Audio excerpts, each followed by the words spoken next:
NotebookLM is so frustrating because it creates such beautiful slides, but you cannot edit them because they come as PDF.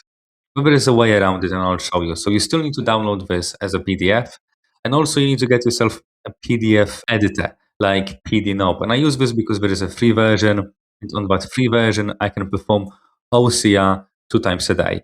So get yourself PDNob if you don't have anything else, download your slides, and then open the slides in PDNob.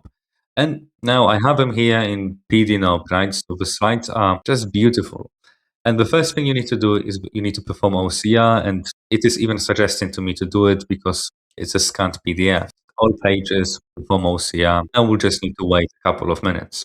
So this is the OCR version, and now I can finally start making changes however I want to, right? But let's take it a step further. Let's convert this into PowerPoint, and I can still do it on a free plan. And you see now I am happy because I've got the NotebookLM slides in a PowerPoint format. I can change things, I can add text, I can delete things, whatever, I can play with these images. Now, a short disclaimer, it might make some mistakes here. So for some reason it did create some, little things over there. But to be honest, this is not important to it at all. And I can just clean up the little mistakes it made. But overall, the slides are editable, the pictures are beautiful, and this is the way forward.